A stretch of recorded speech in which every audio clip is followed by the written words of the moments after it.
estar aquí. Avui ens reunim per fer una xerrada organitzada conjuntament per al Consell de la República de les Corts i l'Assemblea Nacional Catalana de les Corts. El tema, molt interessant, els atemptats del 17 d'agost. Massa preguntes sense resposta. Volem agrair al nostre ponent, Agustí Carles, la seva assistència. Moltes gràcies per estar-hi. Després l'Anna ja farà la teva presentació.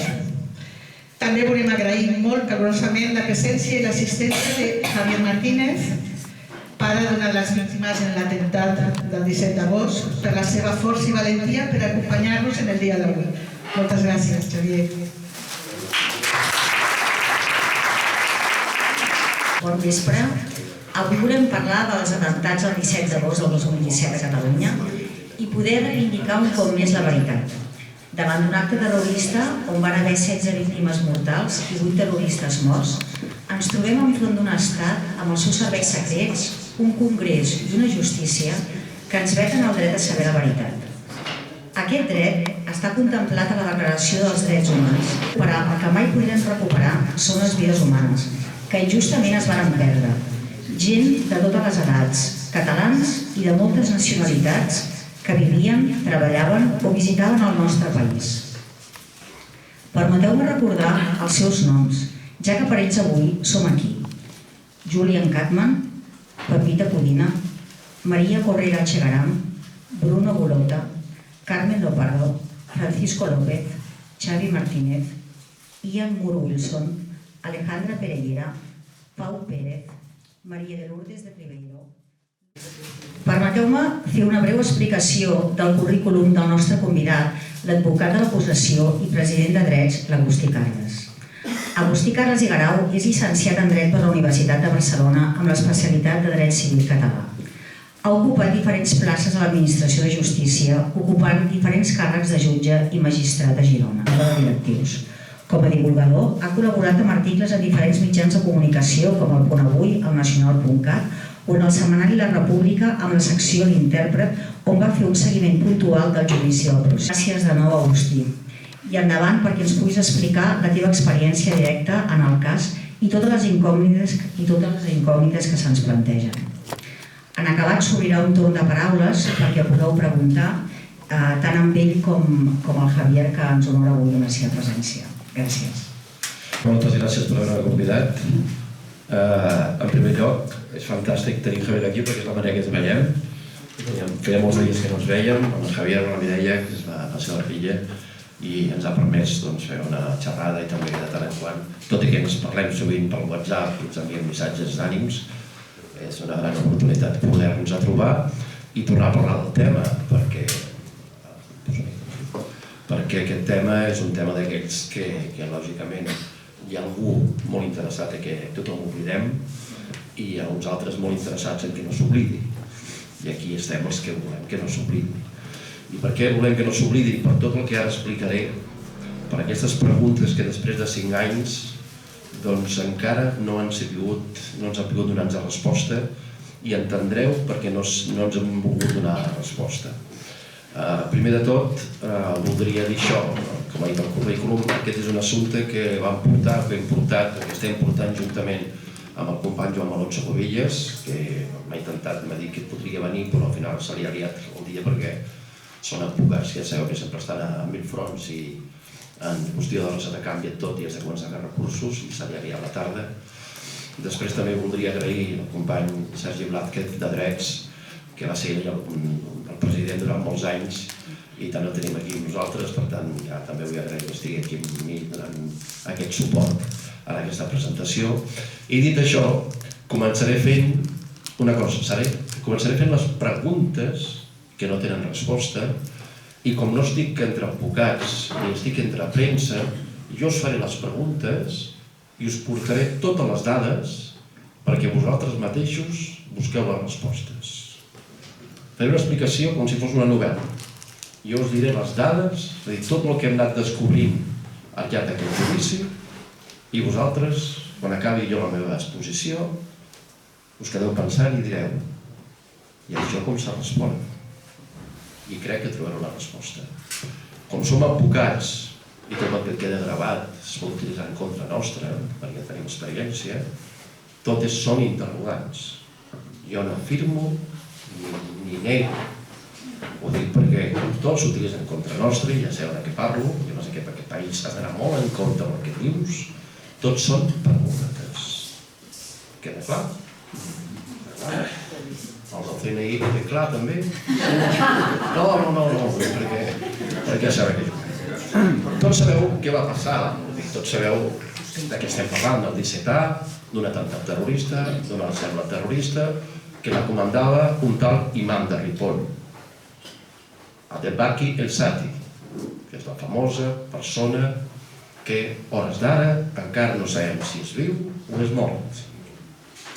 Per tant, la primera pregunta que ens fèiem, tot volta o tot va al voltant d'aquesta persona. La primera pregunta que hem fet i que encara no ens ha contestat l'Audiència Nacional, després de tota una instrucció, després d'una primera sentència i després d'una segona sentència, és: el senyor El-Sati era un agent o era un confident o era un col·laborador del CNI? Primera pregunta que queda a l'aire. La segona, a partir de tot el que ens ha explicat el senyor Villarejo durant tot aquest temps que ha anat fent píndoles, que hem descobert que el senyor Villarejo era un íntim amic del jutge instructor Andreu, en què dinàvem, sentir gravacions, en què dinàvem junts, i a partir que el senyor Villarejo ha explicat que ell, un any abans, va enviar un mail, això està publicat, no m'invento res, enviar un mail al CNI que es deia, el mail es deia Monitos, i li deia al CNI: escolta, hi ha uns certs imants a Catalunya que els tenim despindolats, descontrolats, ja els teniu vigilats. I una altra declaració que va fer davant de l'Audiència Nacional en un judici en què va dir que ell es va assabentar una vegada havia passat l'atemptat de que tot això de l'atemptat terrorista era per dar un susto a los catalanes. És a dir, si tot això era així, la pregunta que ens fem és, atès el contacte que tenia el senyor Villarejo amb el jutge Andreu, preguntem, des del primer moment en què va començar la història, sabia que l'imam de Ripoll era un agent secret i per tant sabia que aquí darrere no hi havia un atemptat terrorista normal de Daesh, sinó hi havia alguna cosa més? Segona pregunta. Tercera pregunta, tot el que ha explicat el senyor Villarejo té coherència o és una història explicada per un senyor que no té ni cap ni peus? Quarta pregunta, l'imam de Ripoll va sobreviure a la famosa explosió de la casa d'Alcanar? És viu? És mort? Quarta pregunta, a la casa d'Alcanar, com després explicaré, hi ha una explosió i després, un segon després de l'explosió, la furgoneta del senyor El-Sati surt disparada i se'n va de l'urbanització. Qui la conduïa? Encara no ho sabem. Després de 2 sentències no ens s'ha pogut dir qui la va conduir. Us donarem dades per saber qui podria ser. Aquesta furgoneta, com després veureu, apareix 4 dies després en un lloc. Si la conduïa El-Sati i si no la conduïa El-Sati, qui la va conduir? Per què no ens han deixat, després de 2 sentències, comprovar l'ADN del senyor El-Sati? Molt fàcil, per comprovar si un és viu o és mort, es busca l'ADN i es comprova. Si el senyor El-Sati és mort, qui conduïa la furgoneta és un altre terrorista. Ens falta un terrorista. Per què no se'l busca? 2 sentències i no ens el deixen buscar. I un altre tema molt important. Com pot ser que si des del 2014 la Unió Europea va donar un ordre internacional de dir a tots els estats europeus: compte, heu de posar normes perquè no es puguin vendre precursors explosius a les botigues industrials, perquè amb això es poden fer bombes? Com pot ser que l'estat espanyol, des del 2014 fins a l'atemptat, no fiqués cap tipus de mesura i la cèl·lula terrorista pogués anar a les botigues comprar-ho. I tampoc passa l'atemptat, aprova la llei prohibint-ho. I perquè l'estat espanyol no assumeix cap responsabilitat. I finalment, això té algun tipus de recorregut internacional? Molt bé. Aquestes són les preguntes que no ens ha tingut que respondre. I ara hem explicat la història, perquè sapigueu vosaltres. Qui era l'imam de Ripoll? L'imam de Ripoll va néixer al Marroc, vivia a Tetuan, va arribar aquí. Us ho explico perquè sabem moltes coses, però quan arribem al moment important ja no sabem res. Ho dic perquè també ho sabem al judici. El judici eren uns experts en intel·ligència i ens expliquen tota la biografia de l'imam, excepte mesos abans, que és quan interessa. I quan estem interrogant aquell senyor i el diem, bueno, i quan va anar al Marroc un mes abans, no sé nada. Però aquest senyor va néixer al 73, arriba a Espanya al 88, amb 15 anys, als 18 anys es casa i té 9 fills. 9. I encara sobreviu. Té 9 fills. Als 37 anys l'acaben condemnant per un delicte de drogues a Ceuta i es passa 4 anys a la presó de Castelló. És important la data. Quan està a la presó de Castelló, dels 37 als 41 anys, el visita la Guàrdia Civil i el visita el CNI, el Centre Nacional d'Intel·ligència. Li fa 2 visites. Per què el visita el CNI? Pregunto. És normal, i això ho sabem els que ens dediquem a això, que el CNI capti agents justament a la presó, perquè quan surten són gent que d'alguna manera poden ser persones ja radicalitzades. Era una persona que dins de la presó es dedicava, com era una persona molt preparada a nivell islamista, estava molt preparat, era un estudiós de l'islam, doncs el CNI, interpretem nosaltres, doncs que el tenia per poder-lo captar. Això era tan fàcil com això, i era una cosa lògica. Per això nosaltres després vam demanar de dir, era un col·laborador, ens ho van negar sempre, però nosaltres ho tenim demostrat. Surt de la presó. Surt de la presó el 29 d'abril de 2014. I quan surt, aquest senyor havia de ser expulsat. Perquè quan tu fas una pena de 4 anys per drogues, has de ser expulsat. Casualment, i ho descobrim també nosaltres, no el tribunal, nosaltres, el 29 d'abril, algú li presenta una demanda demanant que no se l'expulsi. I un jutge contenciós de Castelló, amb l'aval de l'advocat de l'Estat, li suspenen l'expulsió. I li diuen, vostè no cal que sigui expulsat. Li donen un NIE i li donen un permís de llarga durada. Per tant, legalitzen la seva situació i es queda a Espanya. Amb aquest permís li dura fins al 2017 que fa l'atemptat. Per tant, un senyor condemnat, un CNI que el visita, i aquest senyor es queda a Espanya. I automàticament el fan imam de la mesquita de Castelló. No en Poblet, Castelló. 2014. Al gener del 2015 apareix imam de Ripoll. Ripoll. No qualsevol poble. Ripoll. On va néixer Catalunya. On va néixer Catalunya. No, és que... Jo vaig preguntar-ho això a l'Audiència Nacional. I el jutge va mirar i va dir, què pregunta? Però jo li dic, per què Ripoll? I el Madrid va mirar i va dir, però jo sabia el que preguntava. Preguntava als Mossos de dir, té algun significat? No ho sabia. Però per nosaltres sí, perquè podia haver sigut Lot o Manlleu, Ripoll. Arriba Ripoll, i m'enteneu la novel·la, perquè aneu situant-vos. I jo crec que la manera que heu enfocat la presentació us pot ajudar molt. Doncs situem a Ripoll. Arriba Ripoll i ell es posa en contacte amb uns nois, però no uns nois qualsevol. Agafa uns nois, que és en Younes Abuyakub, que és l'autor de l'atemptat de les Rambles, l'Omar Ichami i en Younes Alá. Aquests nanos venen d'una part molt concreta del Marroc. I direu, què importa? No. Aquests nanos venen de la part que li diuen Albine Mayal. Albine Mayal, per exemple, en Younes Abuyakub ve d'Atbala. Atbala, com ho diria, per ser respectuós, és la part de los malhechores más malos del Marroc. S'explica la història, perquè al final també hem estudiat història marroquina, i allà, per entendre'ns, allà hi ha unes bandes, perquè allà van per tribus, i al Marroc encara existeixen tribus.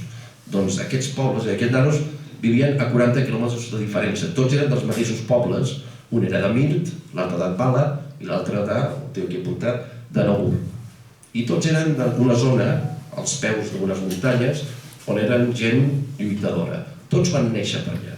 I aquests nanos, aquests 3 nanos grans, que són el Yunes, el responsable de la mort de la Rambla, l'Omar Chamis, el responsable de tot el que passa a Cambrils, i en Josep és el que es mor al Canar. Aquests 3 nanos grans són els que ell contacta. Per tant, l'imam de Ripoll no tria els nanos qualsevol, tria els nanos guerrers. I això és important saber. Per tant, ell fixa molt bé. És un home, fixem-nos, és un home marroquí que ja havia estat implicat en l'operació Chacal, l'imam de Ripoll ja tenia, a l'11M ja té unes vinculacions, és a dir, aquest home sempre ens apareix en diferents moments amb atemptats. No se sap, mai n'arriben a imputar res, però sempre s'ha de testimoniar en tot. Per tant, era un home que es movia. Es diu, i queda ja, i ho deixo així com un interrogant, de si treballava pels serveis secrets marroquins o no. Això és una cosa, però sempre sortia, sempre se'n deslliurava. En Villarejo, hola. Gràcies. En Villarejo sempre explicava, quan parlava d'aquests imants, ell sempre explica públicament que aquests imants sempre eren dobles agents. Treballaven pels CNIs espanyols i pels CNI marroquins. Però bueno, queda ja apuntat. Molt bé. Què passa? Que quan està a la mesquita de Ripoll, arriba un moment, per uns problemes, que ell se'n cansa i se'n va a Bèlgica. Al gener del 2016 se'n va a Bèlgica per intentar buscar feina. I aquí ens trobem una dada molt important. Espera que veig que hi ha canvis de mestre. Tapa la càmera. Sí, clar, tapa la càmera fotuta. Llavors, al gener del 2016, aquest home se'n va a Bèlgica, i això és molt important. Se'n va a Bèlgica a buscar feina, i se'n va a una mesquita.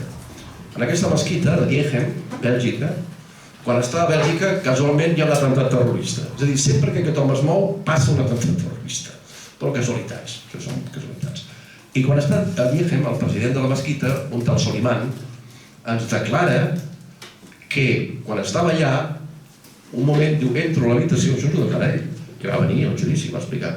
Declara, diu, i el sento parlar castellà, i li pregunta, què parles? Diu, estic parlant amb els serveis secrets. Això ho diu ell, estic parlant amb els serveis secrets. Diu, per què? Diu, perquè tots els imams sempre col·laborem amb els serveis secrets. Quan ell li demana per quedar-se a treballar a la mesquita, a Bèlgica, a diferència d'Espanya, sí que hi ha un control, i li demana els antecedents penals. Ell què passa? Que té antecedents penals, i lògicament no pot treballar.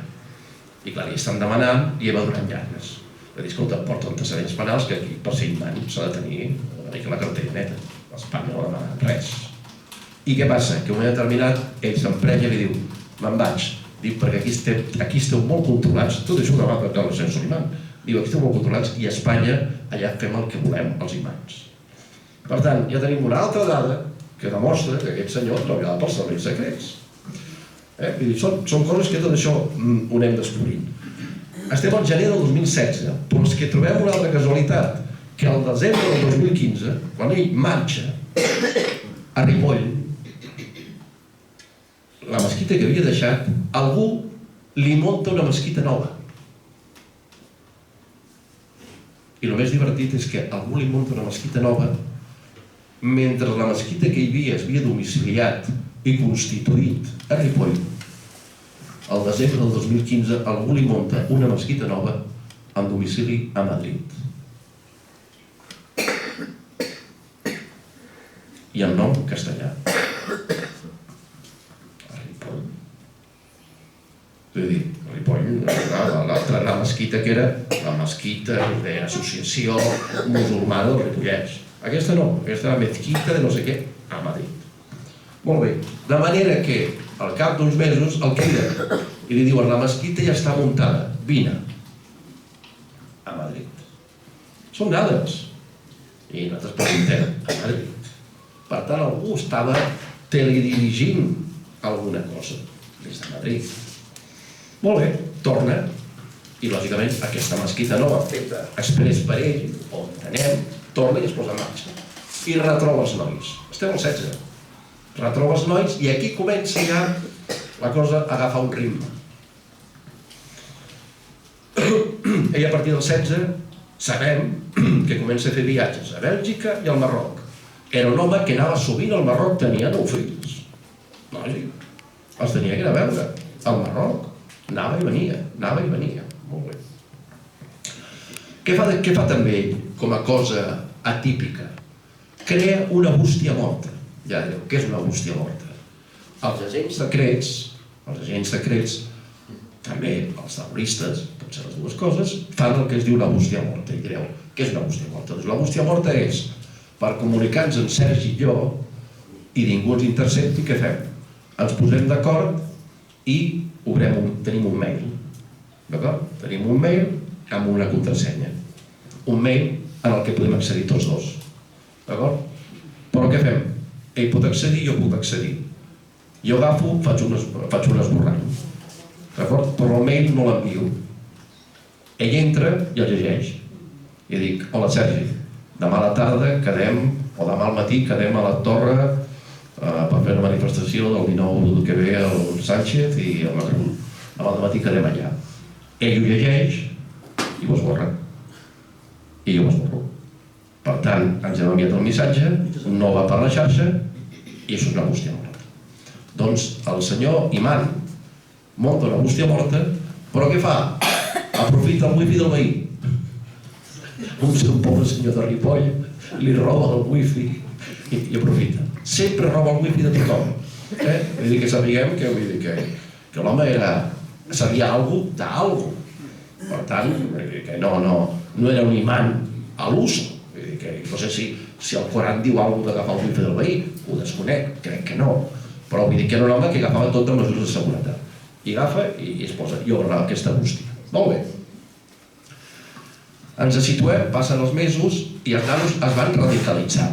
No entraré al detall, però sí que es veu que els nanos, mirant després a posteriori els seus ordinadors i tal, es veu que els nanos, ell els hi comença a explicar tota la història de l'islam, tot això és cert, és a dir, que són nanos radicalitzats, cert, que ell es radicalitza, que ell està constantment mirant i és un estudiós de l'islam, cert, que mira discursos, la faula de la vaca, tot això que és de l'islam, és cert, és a dir, que ells creen en la religió, vull dir que tot l'entorn que ells viuen de la religió, tot això no és fals, és a dir, tot això és cert, són gent totalment radicalitzada.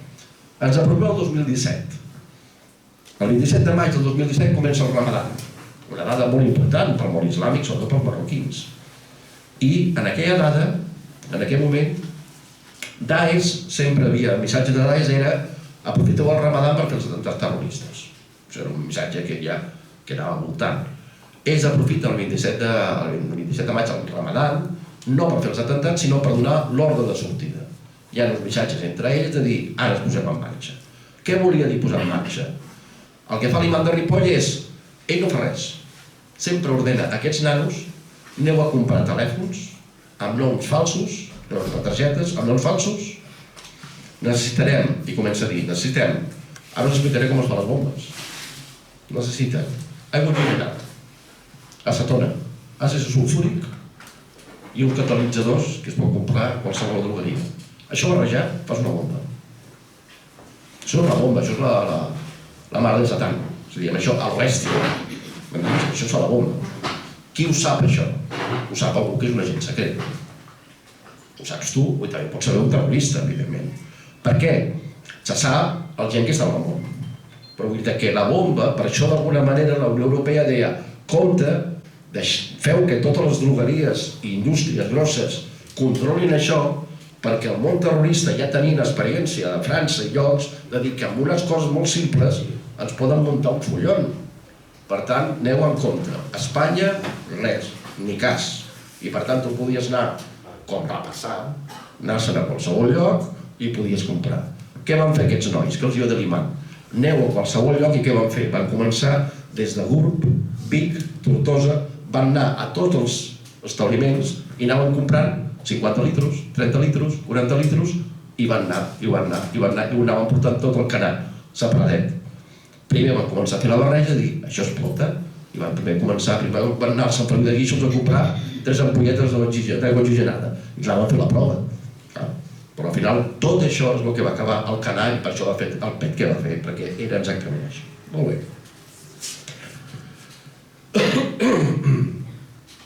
Ens trobem ja al juny del 2017, ja estic acabant, situació, perquè veieu el panorama que té aquest bon home.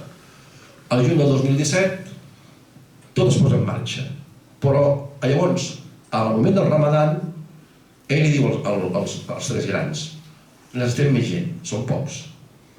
Diu, agafeu els vostres germans petits i els expliqueu la història. I aprofitant el Ramadan, ell no hi és mai, és un home superintel·ligent, ell no hi és mai. Llavors aquí és quan ells agafen els seus germans petits, és a dir, els altres terroristes són els seus germans petits. És a dir, els altres, els que acaben morint, són nanos, absolutament. Aquests nanos si deuen tenir 21 anys, els altres en tenen 17. Que és impressionant.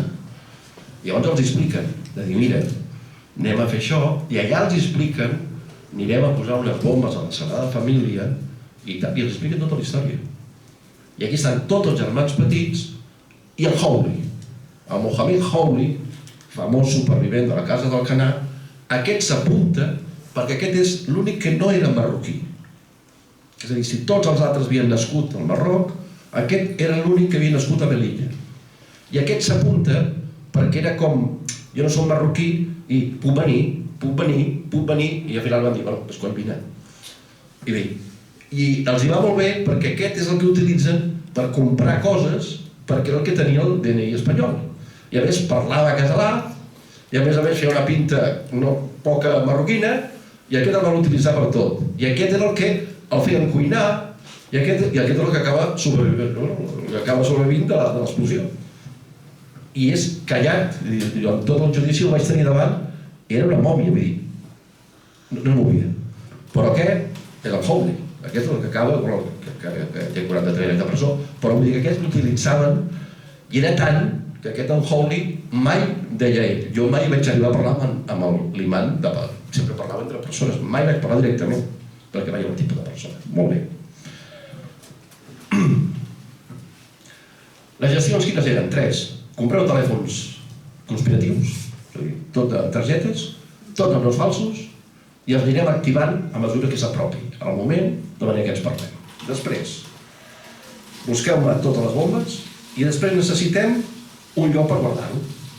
Arriba un moment que jo no ho pisa al Ripoll, però clar, diuen, hòstia, si fem proves i peta, aquí petarà tot el bloc. I llavors un diu, tenim la casa del Canà, que havien entrat ocupes, és a dir, el Llunes i l'altre havien anat ocupes, l'havien ocupat perquè era d'un banc, i van dir, si anem al Canà, i és quan apareix la casa del Canà, que era d'un banc, el més divertit és que es posen d'ocupes, van a l'Ajuntament del Canà i demanen una subvenció perquè els ajudin. I van a l'Ajuntament i els donen una subvenció perquè els ajudi. Perquè, clar, perquè estan allà de pas, però increïble, tot això està acreditat. Molt bé. Ens anem a aquestes, el senyor imam de Ripoll, el 20 de juliol, ell diu, jo me'n vaig al Marroc, i del 20 de juliol al 9 d'agost, el senyor imam se'n va al Marroc i deixa tots els nanos treballant en això. I llavors, per tenir diners, què diu? Per tenir diners, el que heu de fer és vendre joies, entens? I llavors, diu, i traiem les joies, diu, robeu joies. I els nanos fa que a llocs on havien treballat de cambrers i tal, robin joies de les seves antigues persones que havien contratat, tot és autogestió, és a dir, proximitat. I els nanos van venent joies, se'n van a les joieries, ells van fer, és a dir, es van teledirigits, tot pel seu imam. Tot pel seu imam. I arribem aquí. Molt bé, el seu imam de Ripoll se'n va al Marroc. Què va fer el imam de Ripoll al Marroc? No ens ho han sapigut dir. És a dir, envien 2 policies, ara arribaré, envien 2 policies per investigar i diuen, no saben que haya venido. No saben que haya venido. Molt bé.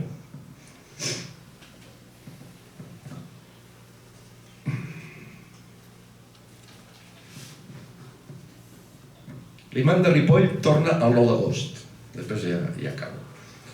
El 9 d'agost torna i immediatament es convoca una gran reunió, m'entens?, per parlar, m'entens? Sí que tenim demostrat que el 13 d'agost hi ha una gran reunió on tots es reuneixen, perquè sabem que tots els telèfons mòbils es troben a Ripoll. I aquí arriba que després d'aquesta reunió tots se'n van, uns cap al Canà, altres cap a Ripoll i altres cap a França per intentar activar uns telèfons francesos que havien comprat quan havien anat en un viatge a París. Tot es posa en marxa. De manera que el 16 d'agost l'imant arriba a Ripoll, allà al Canà. 16 d'agost és un dimecres i és quan explota la casa. I ara entrem a l'explosió de la casa, que és molt important. 16 d'agost. Qui hi ha a la casa? Mohamed Hawley, que és aquest nano de Melilla, que és el cuiner, per entendre's, que és el cuiner, però fixeu-vos, és el cuiner i és el que utilitzen perquè els agradi preparar les bombes, és el que li fan fer de tot. El que fan anar a dir, vés a vendre les joies, vés a comprar les bombes, aquest nano li fan fer de tot. En Josep Alà, que és un d'aquests, un dels grans, que ell acaba morint allà, i l'imant de Ripoll. Molt bé, l'imant de Ripoll, és a dir, el dia 16 d'agost, l'imant de Ripoll es queda sol. Es queda sol treballant i li diu als nanos, aneu a vendre joies, deixeu-me sol. Molt bé. Què passa el 16 d'agost amb l'imant de Ripoll? Passen diferents coses molt importants. I ja arribarem a la nit, que és el moment clau. Ell es queda sol i ell, com sempre, quin wifi agafa? No, el veí no aquesta vegada, agafa el wifi d'un mòbil dels nanos. I es posa a consultar coses. Què consulta? Doncs consulta el camp del Barça i qui utilitza, com es diu, Nacions... No. Me sortirà. L'OTAN. Es dedica a investigar l'OTAN de Bèlgica. És a dir, sempre investiga. Però el més curiós és que en un determinat ell desconnecta el mòbil, agafa la furgoneta i se'n va pitar. Sabem per uns testimonis que a les 6:30 desapareix de la casa. I al cap d'una estona torna. Però quan estaven a punt de marxar el jovent, que diu, no, marxo a Tortosa, apareix un noi vestit amb una samarreta del Barça, això ho explica molt bé el Hawley, amb els cabells curts, amb unes xancles, i es posa a parlar amb l'imant. I el Hawley, que és un tros de part, li pregunta al Josep, i aquest del Barça, qui cony és? Diu, aquest és un dels nostres, ja ho sabràs. S'ha investigat alguna vegada qui és el noi del Barça? Mai. No li han donat importància. I ho va declarar el judici. I va dir, sí, un del Barça. I ho diu el Hawley. Doncs aquí tenim primera persona. Un senyor del Barça. Molt bé. El senyor, aquest, l'imant de Ripoll, desapareix, sabem que desapareix, i torna. Molt bé. Declaren els veïns que el dia abans, això hi ha veïns, perquè ja pensa que és una urbanització, amb tot de veïns, el dia abans agafa i preguntem als veïns, va venir algú més a la casa? Diu, sí, el dia abans hi havia un avi, també amb trets marroquins, amb una barba, tal, un home gran, que va venir amb una furgoneta, com la de l'imant, amb una tal. I tenim la foto, perquè entre les restes es troba la foto d'aquest senyor. S'ha buscat aquest senyor? Mai. I van declarar de dir que tal. És a dir, que apareixen diferents persones per aquella casa. Molt bé. Ens trobem això. Tornen aquests nois i l'imant torna. I se'n van a sopar. I, lògicament, el Hawley fa la part del sopar. En Hawley declara, diu, casualment sempre parlava en castellà i en aquell moment en Josep i l'imant es posen a parlar en àrab. I clar, ell és de Melilla i sap una mica berber dels seus pares, perquè de la zona que són parlen berber, però ell no sabia, diu, no sé de què estaven parlant. Diuen, i en un moment determinat, ells entren a la casa, diuen, ja estem, cap dins. I diu, jo estic recollint els plats i ve l'explosió. I explota la casa. Diu, i jo, clar, jo acabo en ell, perquè com està a la part de fora, surt disparat com és un descampat, se'n va parar a tal i sobreviu. El curiós és que el dia següent, quan ell entra a l'hospital i està entubat, els Mossos, no està detingut, però per un criteri de protecció i de saber qui hi havia a la casa, pregunta als Mossos: Holly, quants éreu a la casa? I diu 4 o 5. 4 o 5. Ràpidament, els Mossos van corrents i diuen: clar, la casa queda trinxada, perquè era una bomba seca cap a dins. Vull dir, queda res. I clar, ells diuen: hosti, pot haver-hi supervivents. I lògicament arriben i entren. I clar, diuen 4 o 5. Fixeu-vos. Clar, què passa? Que comencen a trobar trossets de cossos així. Un tros d'orella, troben això. El 4 o 5, el 4 o 5 és molt important. 4 o 5 que declara espontàniament, que després no declararà mai més 4 o 5. Perquè clar, quan li diuen que eres detingut, el tio ja comença a rumiar. Queden 4 o 5 i quan li pregunten i qui hi havia a la casa, quan ja veu que la cosa agafa i diu i qui més, qui diu, bueno, hi havia l'imant que estava de pas. És a dir, ell no sabia què havia passat, perquè clar, l'imant deia: aquest tio és dolent, diu, aquest estava de pas, hi havia en Josep, després hi havia un altre, va començar a dir noms, saps? Es fa una mica un lío perquè no sabia molt bé què havia de dir, perquè clar, ell sabia que hi havia bombes, ell callat, clar, jo què cony sé, però agafa. I ell diu que hi havia 4 o 5 persones. Molt bé. I quan li pregunten: i quins cotxes hi havia aparcats fora? I ell diu: la furgoneta de l'imant, un Peugeot i una moto. Molt bé. Clar, els Mossos arriben allà, veuen la moto, veuen el Peugeot i la furgoneta no hi és. Per què no hi és? Perquè els testimonis diuen que tant que guanya l'explosió, la furgoneta havia marxat pitant. I això està demostrat al judici. El judici diuen que una furgoneta dirigida, conduïda per un senyor amb trets àrabs, surt disparada. Molt bé. Curiositat. Van als metges forenses i recullen i al final diuen: tenen una quantitat de carn, i van separant i diuen: bueno, arriben a la conclusió que hi ha 2 perfils. És a dir, això és d'un i això és d'un altre. Per tant, arriben a la conclusió que troben hi ha 2 cossos. D'una persona i d'una altra. I clar, diuen: una persona i una altra, i d'un tercer que marxa amb la furgoneta. La furgoneta no s'investiga mai. I tenim el tal. Però clar, aquí correspon. Fan les proves i clar, tenim la sort que el Josep Alà, els seus germans, també en són vius. Clar, té uns germans vius. Un d'ells morirà a Cambrils, el seu germà petit morirà a Cambrils, i té un germà gran. Clar, aquest és fàcil, ho comproves i dius: aquest és el germà. Però i de l'imant? Bueno, del presumpte imant. I d'aquestes peces, on són?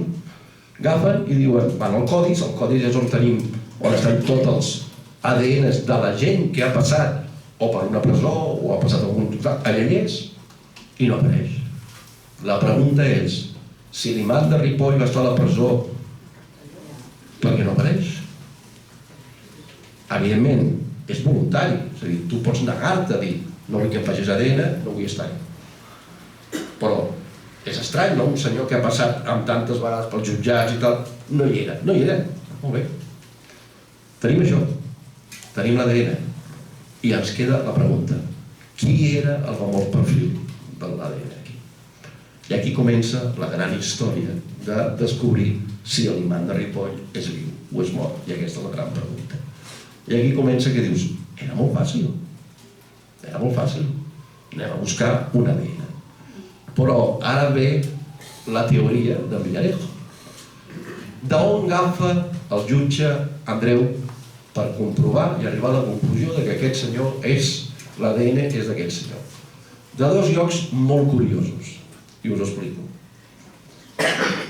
La furgoneta, com he dit, ha marxat pitant, dia 16. Ens apareix el dia 21, és a dir, 4 dies després, en una zona de càrrega i descàrrega, allà aparcadeta, perquè algú la trobi. Perquè clar, si la deixes en una zona de càrrega i descàrrega, al carrer Sant Pere, de Sant Carles de la Ràpita, davant de la caixa de pensions, és que algú vols que la trobi. perquè si no la deixes amunt descampat darrere el cementiri. La deixa allà. I clar, la policia local, llista, la veu, i truca, jo, 54, porta de furgoneta, veniu. I van, i la troben. I clar, tots, hòstia, em troba la furgoneta, això és fantàstic. Quan l'analitzen, dius, mai podia estar tan ben preparada una furgoneta. Neta com una patena. Ni una ditada dactilar, ni una. Tot allò que... la Kelly, que tingui, ni una, ni el volant, ni el canvi de marxa i tal. Però hi havia una Coca-Cola i una ampolla d'aigua, a la punteta aquí hi havia ADN. I a la Coca-Cola ADN.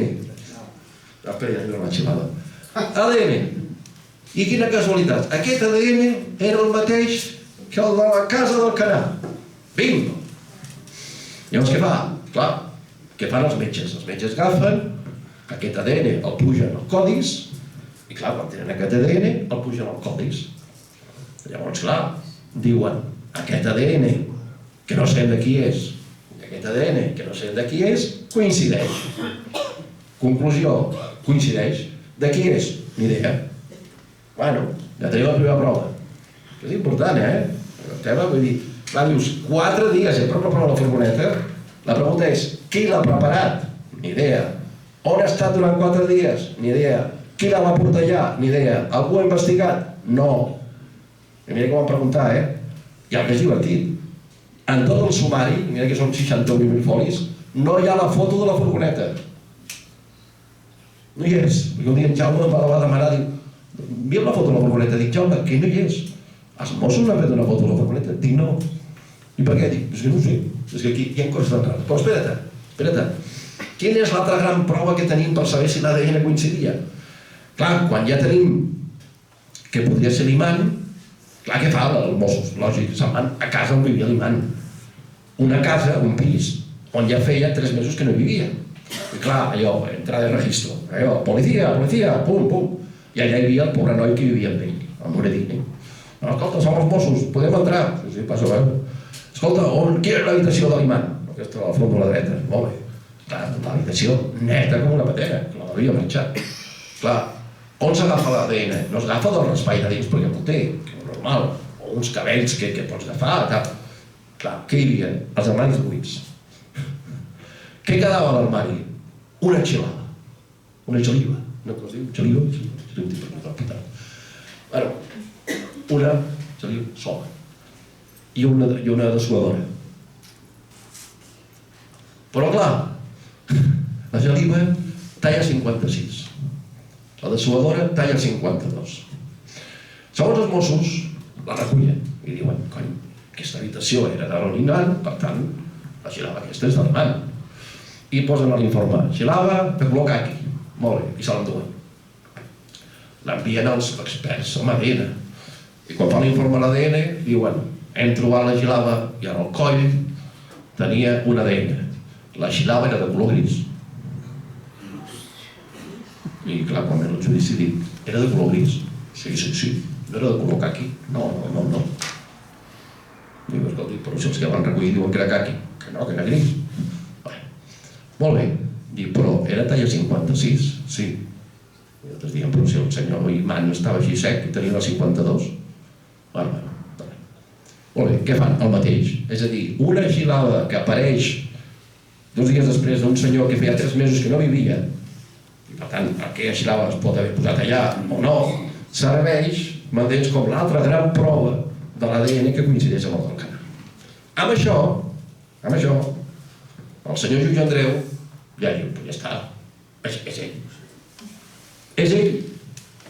Però fixeu-vos, això ho diu, és ell, però no ho diu al cap d'uns mesos, no. Això ho diu, si el 17 d'agost passa l'atemptat, això ens ho diu el 20 d'agost. El 20 d'agost el senyor Andreu ens diu que en comptes de que havia mort era el Josep Alà, que era el que sabíem, no sabem per què, ell diu, el muerto es el Sati y el otro no lo sabemos. És a dir, aquesta confusió quan dicta l'auto, no hi ha cap informe metge que digui res. Això ho diu perquè la Guàrdia Civil li diu.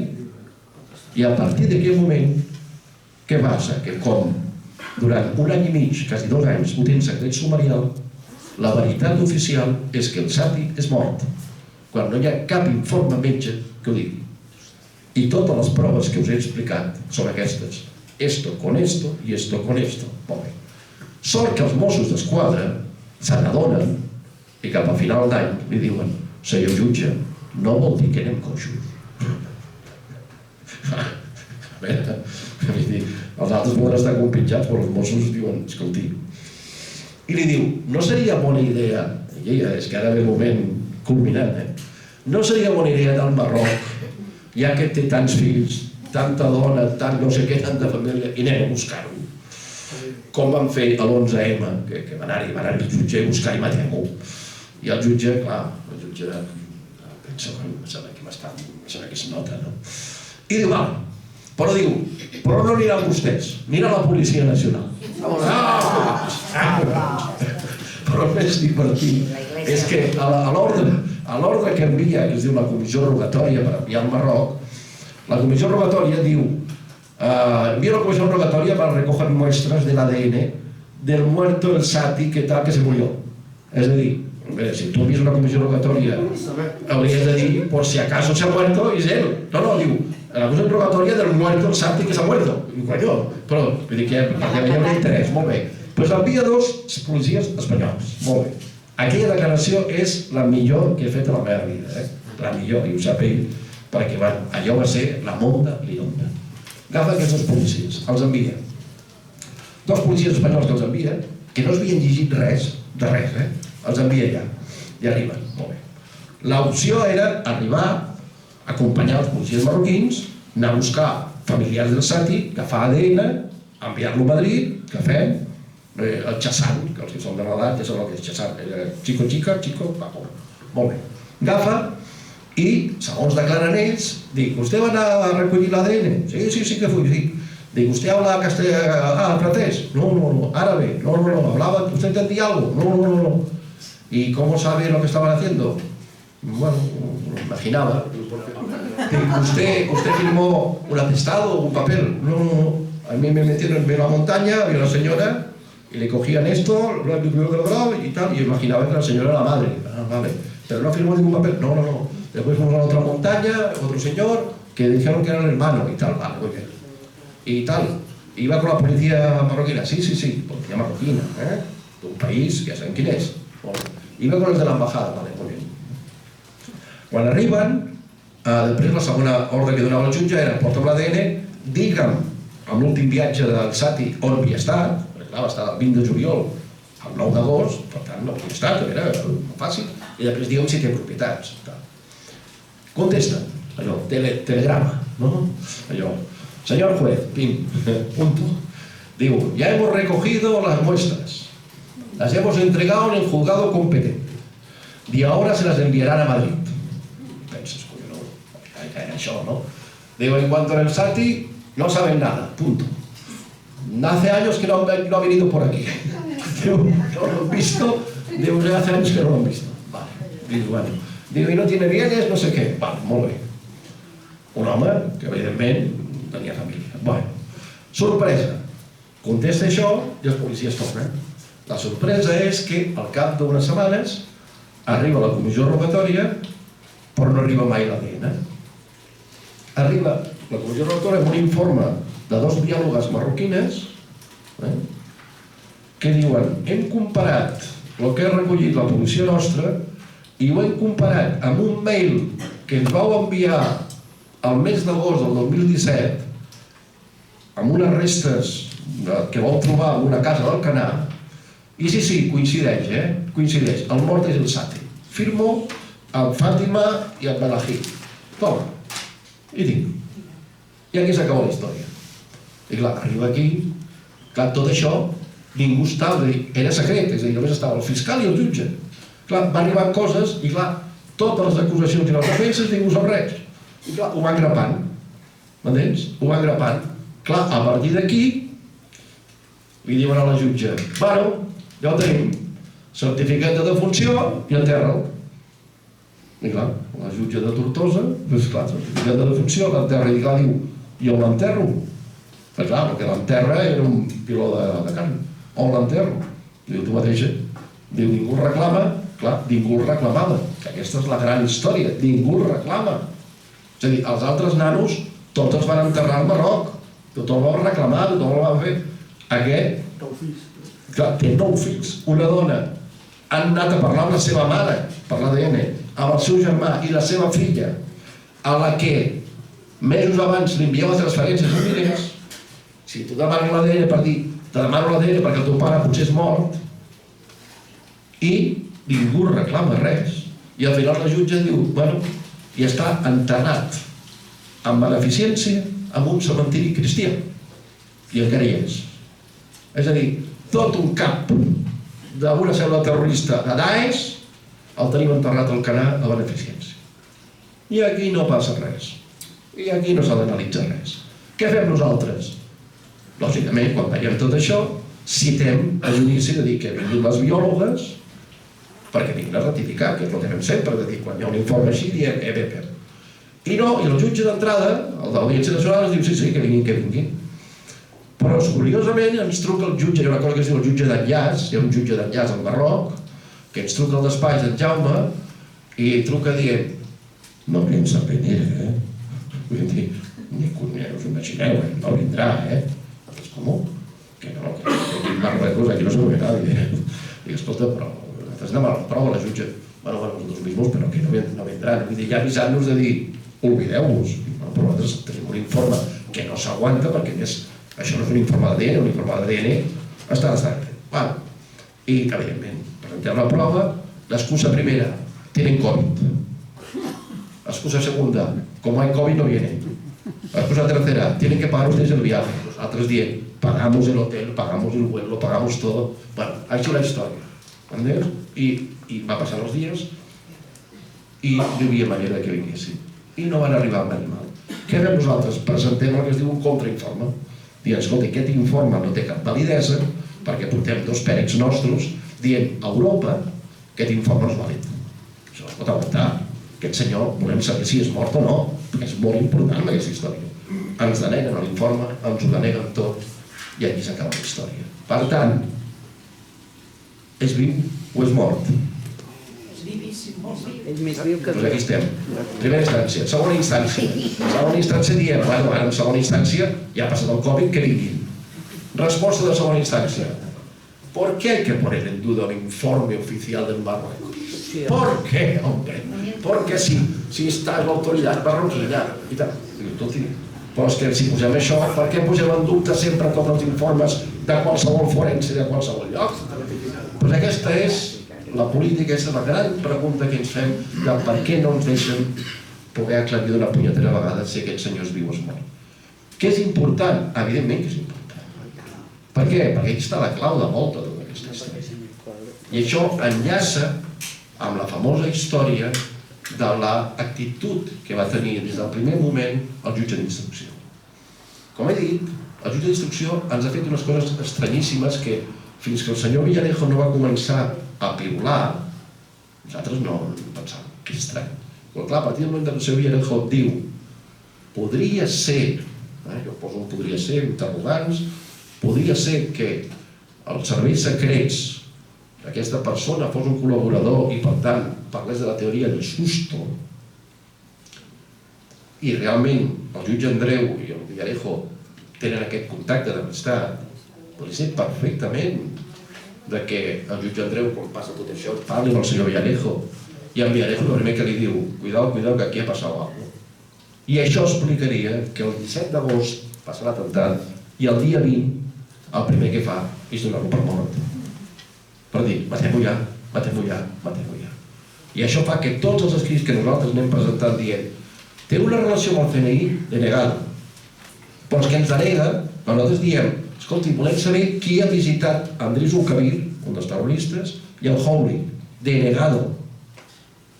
Això no és normal. És a dir, quan estàs fent una instrucció, el primer que fem els advocats és preguntar qui l'ha visitat perquè és molt interessant. Ens ho denega. No ens ho denega. Coses estranyíssimes. Però és que el més curiós és que una cosa que no denega és el Hawley va declarar 6 vegades davant dels Mossos i davant del jutge. I de cop i volta li ve la llum. I se'n recorda de cop a moltes coses. Una cosa no havia passat mai.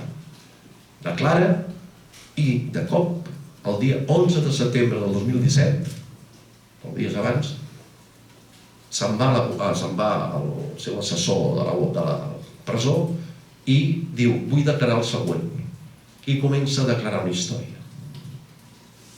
I comença a explicar que igual que ells, hi havia una cèl·lula terrorista preparada a França per atemptar, i comença a explicar tota la història. La història que intenta relacionar tota la cèl·lula terrorista amb el món internacional. I aquesta vegada el jutge li diu, vine i explica-ho. I d'aquesta manera relaciona ell tot el que passa a Espanya amb una hipotètica cèl·lula francesa. Per tant, internacionalitza el tema de Daesh. I el jutge permet que la fiscalia francesa vingui a prendre declaració i es munta una història amb França impressionant. Jo no havia vist mai que una persona estigui declarant i primer declari a la presó el que després vol declarar al jutge. És a dir, passa una quantitat de coses estranyíssimes en aquesta causa que, lògicament, ens fa... I per això demà ve el president Macron. I 3 coses més del senyor Imán. Del senyor Imán ens trobem que una vegada desapareix tenim 3 coses importants. I és, l'Imán desapareix i desapareix el dia 16, teòricament la furgoneta, o és mort, no ho sabem, però el dia 18 d'agost algú entra a la bústia morta i contacta. Qui entra a la bústia morta i contacta? No m'ha donat resposta. La bústia morta, el mort. El mort. Ell té el telèfon de l'Imán, es troben tots els telèfons, al canal, tots, de tots els nanos, totes les marques, clar, a trossets però ho reconstruïm. El Nokia gris de l'Imán no apareix mai. I el més divertit és que el dia 19 i el dia 20 d'agost algú li truca i durant 3 minuts està parlant. Carai. Amb qui parlava? Amb el mort. I 3, el passaport original de l'Imán no ha aparegut mai. Que casual, perquè el té ell. Apareix la còpia, l'original mai. Tot i que els informes diuen que és l'original, és mentida, és la còpia.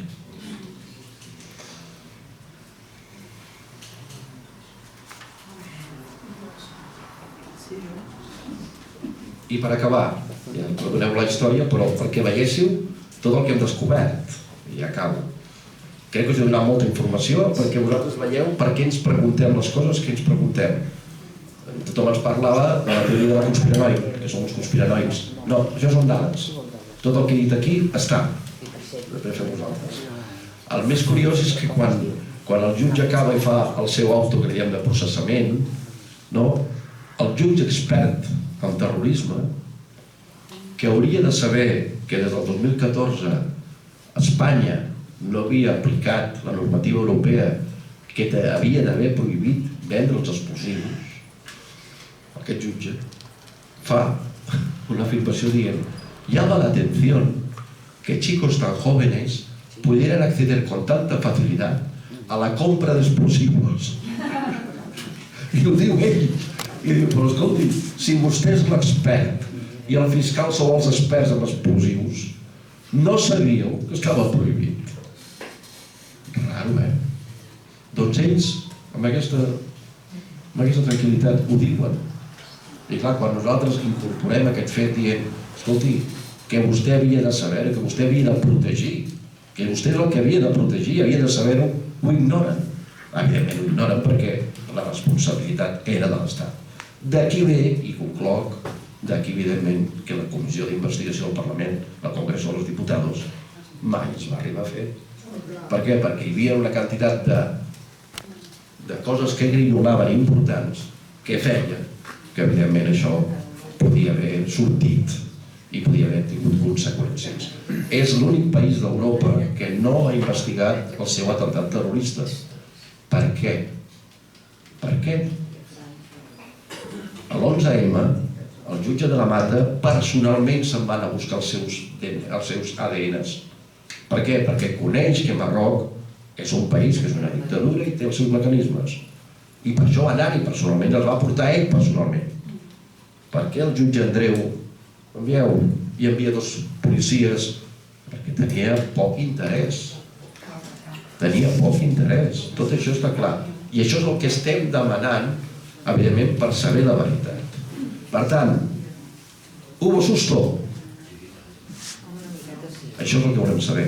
Hem presentat el recurs. Ara estem en el recurs de cassació demanant al Tribunal Suprem de dir ens voleu deixar fer el favor de deixar investigar d'una vegada per totes aquests elements?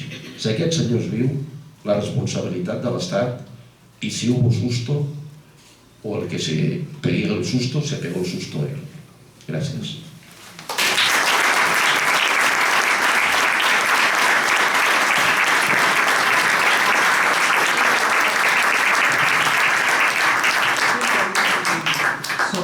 Hola, bona tarda. Bueno, ja sabeu qui som jo. Soc el Javier Martínez, soc el pare del Xavi Martínez, un nen de 3 anys que va morir assassinat aquí a Rambla.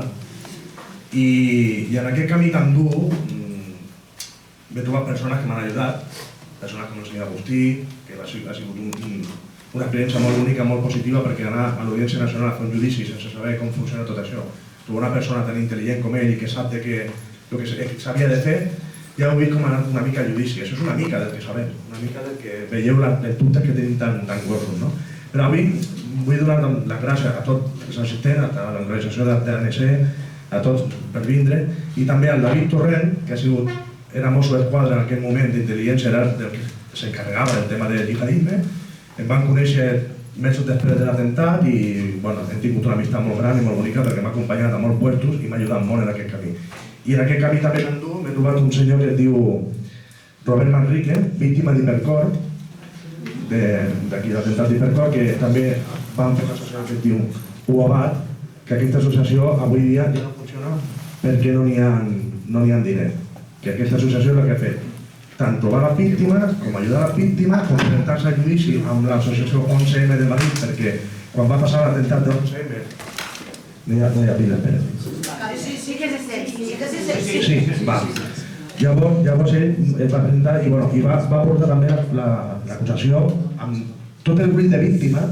El que passa que ell i jo vam fer com un pacte i vaig dir, jo vaig amb el senyor advocat, amb el Jaume Alonso Corbí, amb el conseller Agustí, i fem una mica d'investigació i vosaltres aneu amb el reste de víctimes, perquè si jo vaig demanar una cosa com a víctima, una persona, vale, però 14, 15, 20 no podem anar lluny. Llavors era una mica una tàctica, no?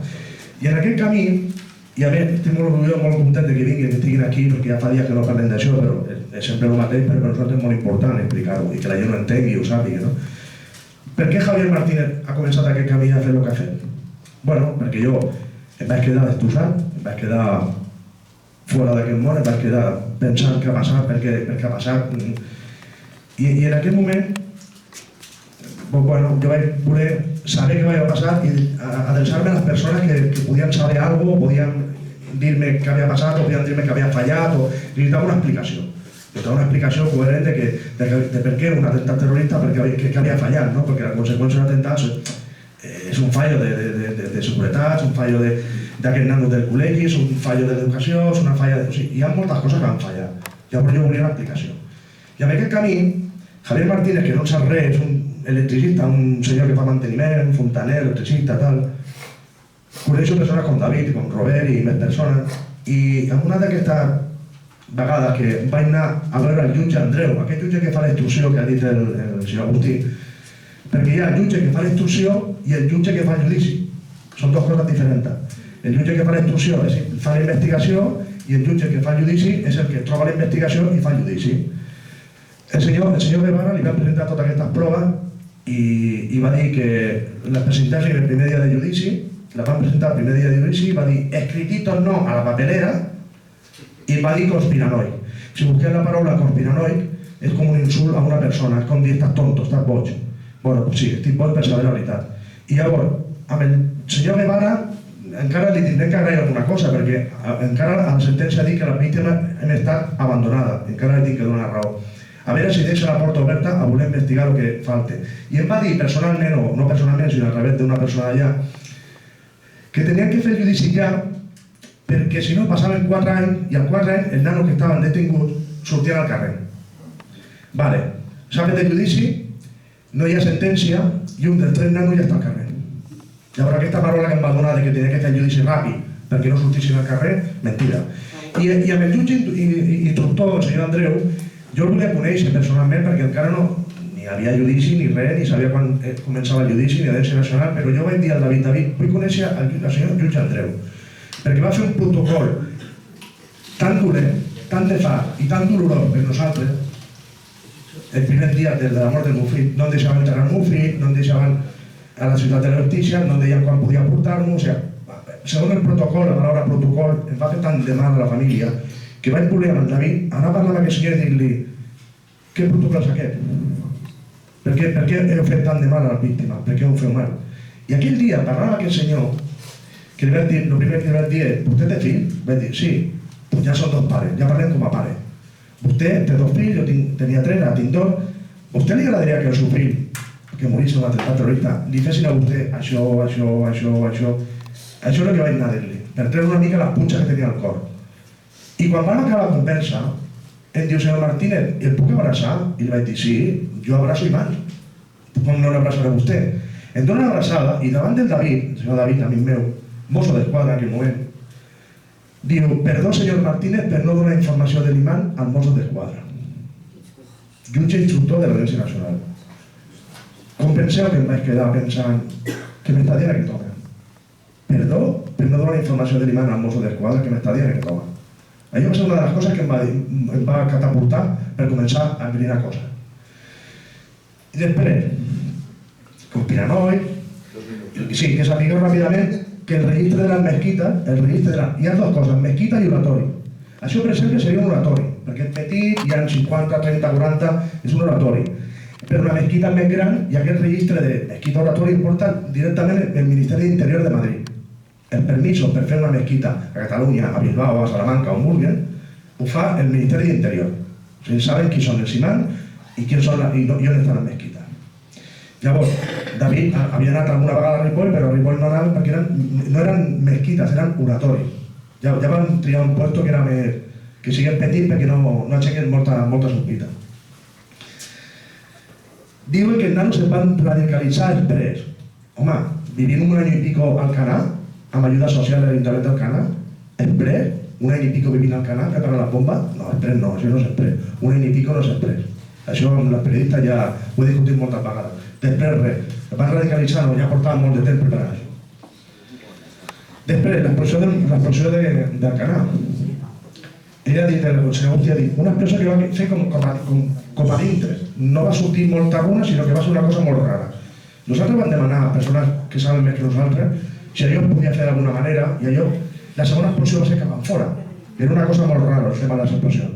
Però per què demanaven el tema de les explosions? Perquè el senyor Robert Manrique, que em va convidar aquí a Barcelona amb una xerrada que feien sobre preparació de cursets de terrorisme, amb policia, Policia Nacional, Creu Roja, o sigui, unes persones ens paguen un curset, tal com estem aquí, de 2 setmanes, i cada dia ve un ponent i explica una cosa.